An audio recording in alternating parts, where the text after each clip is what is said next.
Hello and welcome back to Israel with Aline. Today we are in the city of David in Jerusalem to follow the steps of the pilgrims of the past. Shall we take a physical and spiritual journey together? We will visit the place where Jesus performed one of his most important miracles, and we will have exclusive access to the new archaeological findings of the Pilgrim's Path.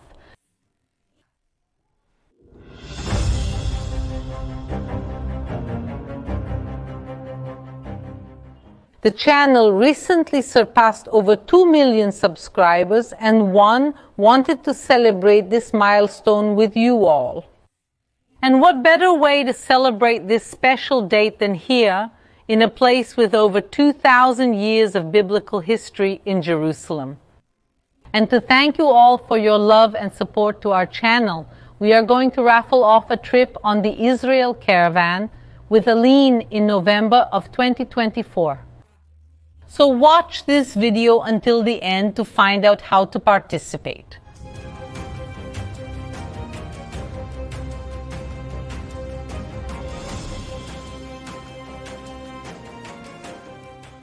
And it all started here at the pool of Siloam.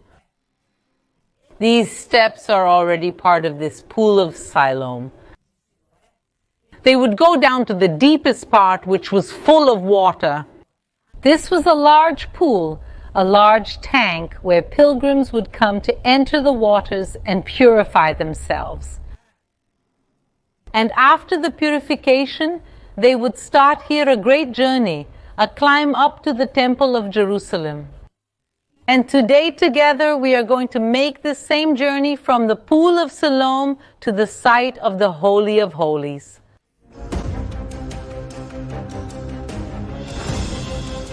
This pool was originally built by King Hezekiah 2,700 years ago.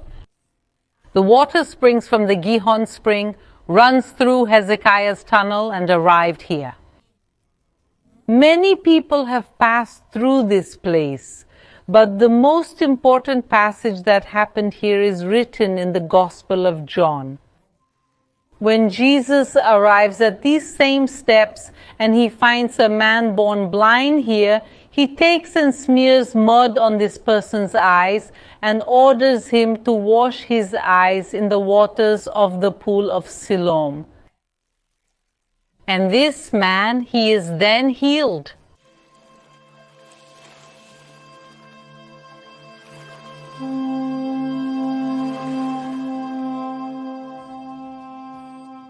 But since that event, 2,000 years have passed, and unfortunately, the pool of Siloam during this period was abandoned, buried, and forgotten. And so for centuries and centuries, no one knew where it was.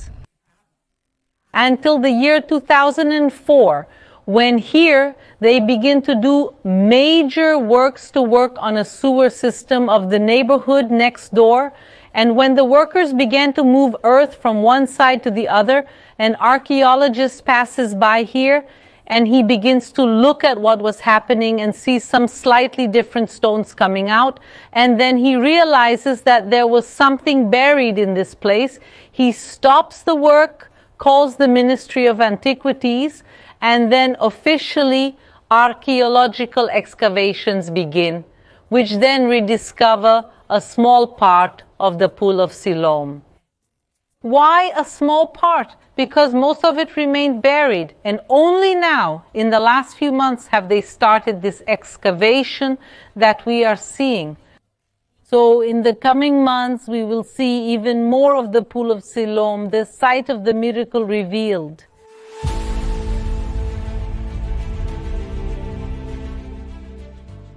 And now shall we start the Pilgrim's Path? When people arrived here in biblical times, the first thing they did was enter the waters of the pool of Siloam. They would purify themselves, and then they would take exactly the same path that we are going to take now. So let's go on this journey.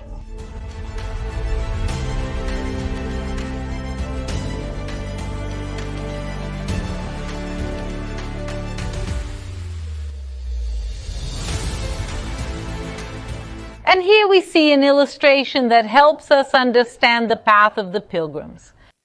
As we talk about the Pool of Siloam, people began this great journey. This street is 600 meters long, and the difference in height from the lowest point to the highest point is 115 meters. So it really is a physical climb as well as a spiritual ascent. And people would arrive and climb, and upon reaching, they would see the Jerusalem temple. Nowadays, the temple no longer exists, and in the place of the temple, the Dome of the Rock was built over the Holy of Holies.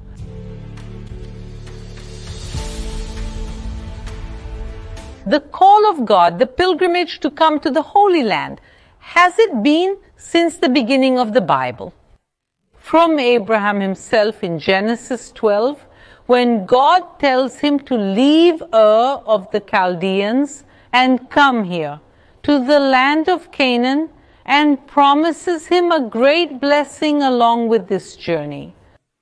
And with the construction of Solomon's temple, the pilgrimages become even stronger. And generation after generation, people continue to pilgrimage to Jerusalem to have an even stronger connection with God and receive His blessings. This throughout all biblical history and also until today. And this street we are seeing here is the original street of the pilgrims. This street, this same pavement, is 2,000 years old. Also, when the pilgrims arrived here, they needed not only their faith that led them, but also needed water and food. And that's why at the beginning of the journey, they had all kinds of fruits, vegetables, foods here so they could buy to keep well for this journey and also to take as offerings to the Temple of Jerusalem. So folks, if anyone wants to buy something for the start of their journey, here is your opportunity, but the path continues in this direction.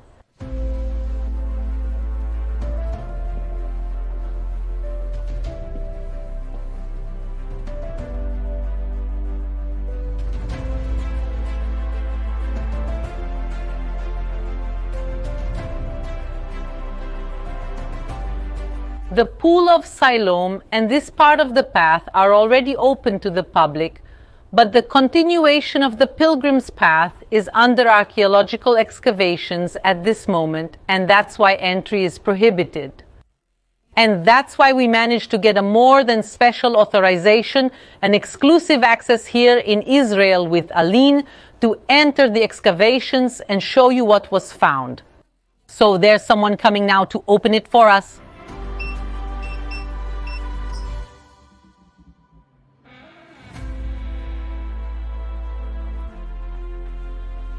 Wow!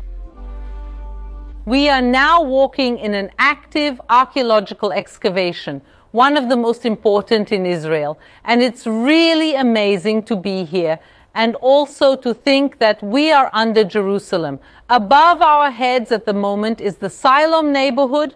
There are cars, houses, the whole city here on top. And they did a giant engineering project to dig these tunnels to enter the underground, because this way we can rediscover the history of Jerusalem. Since the city was destroyed and rebuilt, to find the original history, we need to be down here. And we are really walking on the original floor from biblical times and look at its preservation. We're talking about a 2,000-year-old floor, and it looks like it was built just a few years ago. And we have a lot to see, so come with me.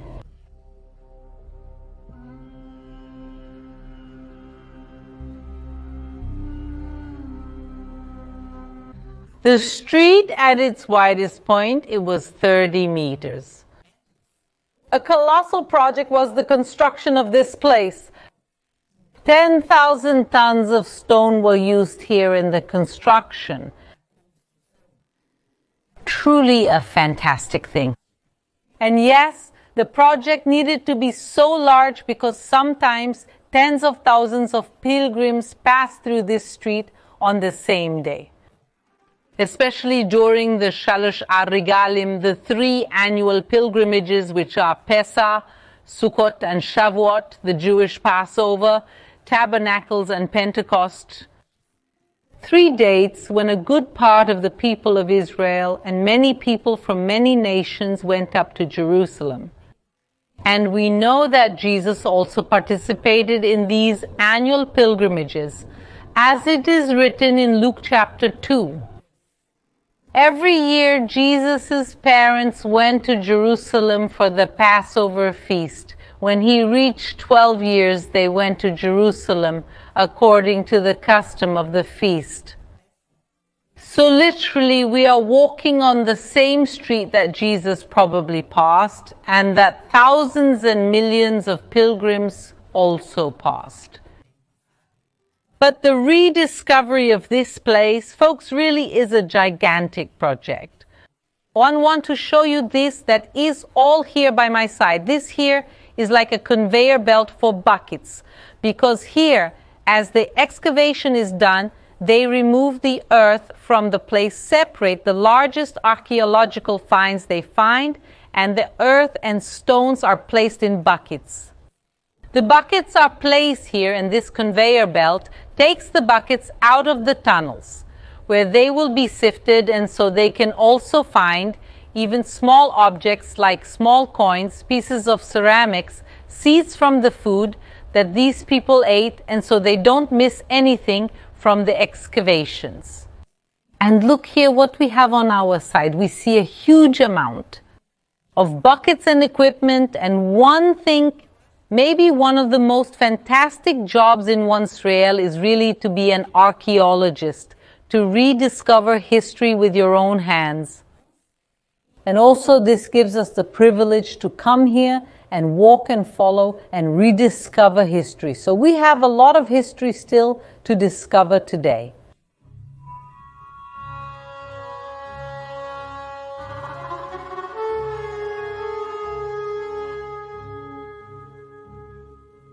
And one wanted to show you this here. This shows the end of the street. You can say maybe a curb.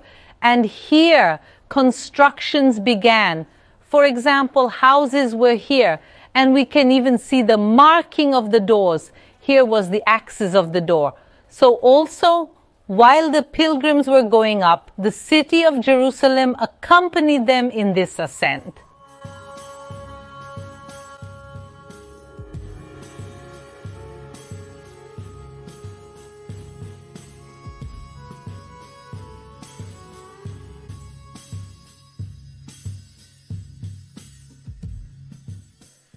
See this little glass that was placed here?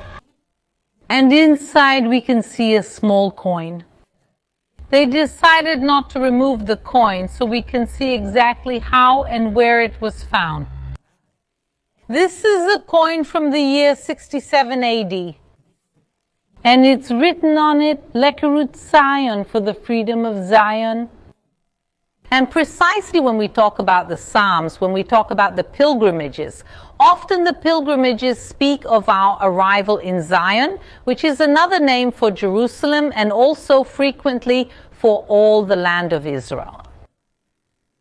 We can even see in the background now people working. And when they were here excavating this site, they arrived exactly here and found a step, and a second step, a third step, a fourth step. And they thought that here would be the entrance perhaps to a building, but no, here there was no entrance. This is a kind of a podium. This is like a small stage, a platform, and on top of it stood a person. But the question is, who stood up here and what did they do? And there are several theories about this. It could be that the person who stood here was announcing, giving important messages to the pilgrims going up to Jerusalem, perhaps reminding people, remember to purify yourself before going up to the temple. But we also believe that this is what is called even Atoen in Hebrew. Literally a lost and found session. We know from ancient writings that there was a lost and found here on this street. So we believe that the person who stood here received lost items. So you were going up here on the way and suddenly you found a jar full of wheat, you would say, "Look, whose is this?" You would come here and hand it over, and the people who lost the items would come here and say, "Look, one lost such and such thing." And the person had to give identification signs. They say, "Look, the jar had a handle, 2 handles, it had a writing," and if the person knew how to explain what the object looked like, and then they understood that it really was his, and he got it back. So we see how all this here was organized, and also the honesty of people. After all, when you're going up to meet with the Temple of Jerusalem in the divine presence, everyone here was really on their best behavior, and the lost and found was a really busy place. This was a physical walk, but also a spiritual one. People from different nations, from different backgrounds, rich, poor, everyone here walking side by side with the same goal of reaching the temple, of worshiping God. And that's why they also made this journey singing the Psalms, especially the Psalms called the Psalms of Ascent, which we will also hear them in Hebrew in a little while, but not here on the street because the excavations have not yet finished. We can't get from here to the Temple of Jerusalem yet, but we do have an alternative passage. Look at what we have here.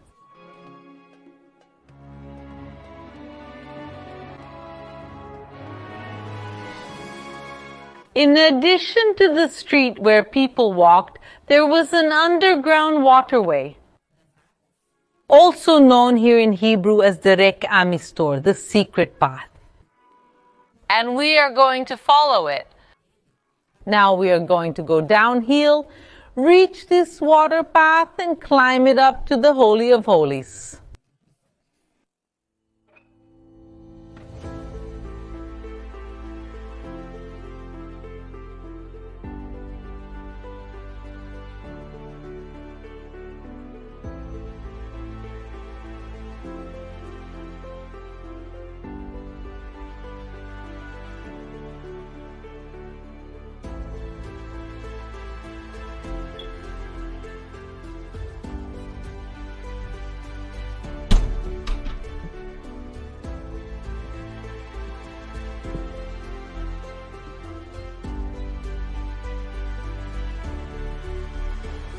So now we are walking under the street of the pilgrims, that God willing in the near future the excavations will end and we will be able to return and do it from the pool of Siloam of purification to the arrival at the temple. But today we went down even more to the underground because this water path, yes, it reaches the Temple of Jerusalem, and you can see that maybe I'm a little breathless because we are on an uphill. When the Bible talks about going to Jerusalem, the Bible often refers to going up to Jerusalem. To go up to Jerusalem for 2 reasons. First physical reason, Jerusalem is in the mountains. The Temple of Jerusalem is on a hill, the Temple Mount, so we physically go up to it. But there's also the aspect of spiritual ascent, of us physically going up to also spiritually ascend and get even closer to God. And on this path, singing the songs of ascent.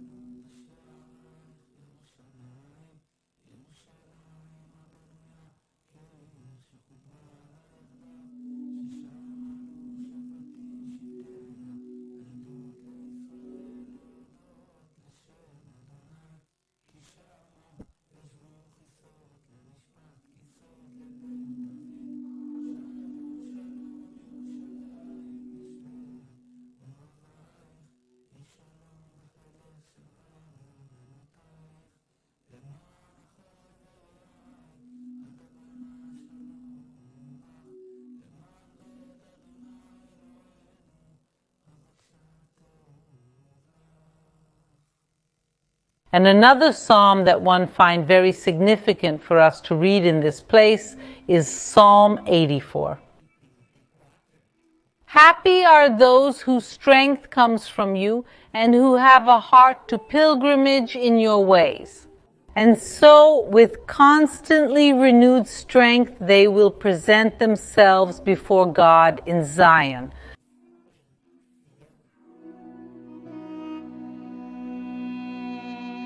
And one can tell you that one am a witness to this. Seeing so many pilgrimages to the Holy Land, we see people of all ages, literally of all ages, and we see all people leaving with faith and with truly renewed strength.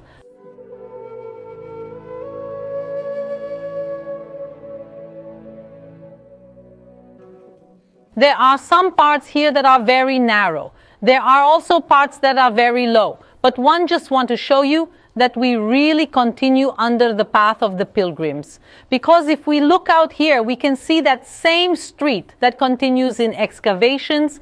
But here the excavations are still very much at the beginning, and that's why we can't walk on top.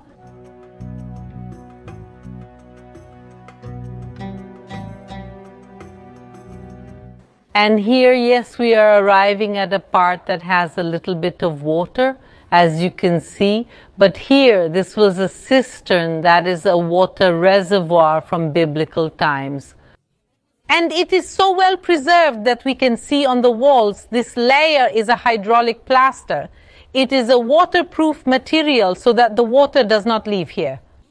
And that's why we can see that it is full of water, even to this day.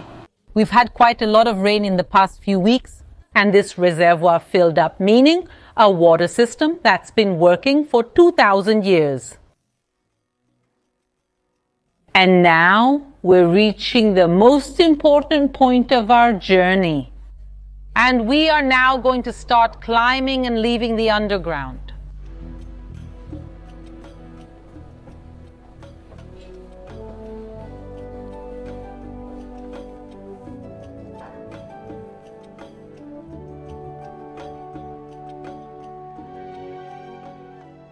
Can you see that these stones are different from all the others we've seen so far? Are these stones part of the foundation of the Jerusalem temple? Are they part of the famous Wailing Wall? Look here at how well these stones are worked. They have what looks like a frame.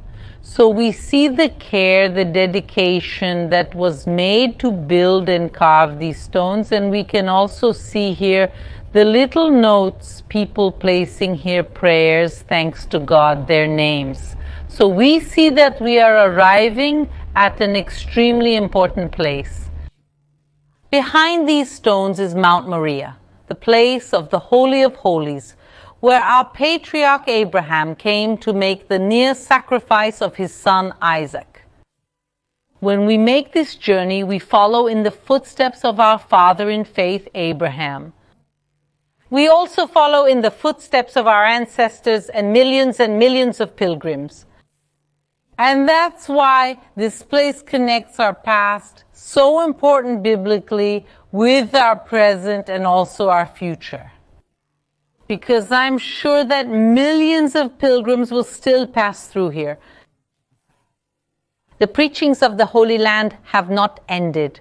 On the contrary, all the time, we see more and more people wanting to come, connect with God, connect with their faith, and as the Psalms say, leave here strengthened. So past, present, and future meet here at this place.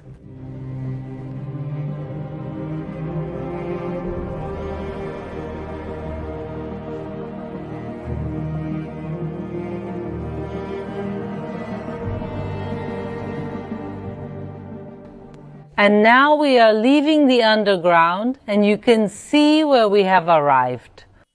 We are back on the pilgrim's path. Look, the floor is the same, the original floor from biblical times. And here is the end of this physical journey. People would arrive at this point, and here there was a gigantic arch, and above it stairs. and people would go up and enter the Jerusalem temple through the Robinson Gate, and thus this physical journey ended, and the most important part began, the spiritual journey in the Jerusalem temple.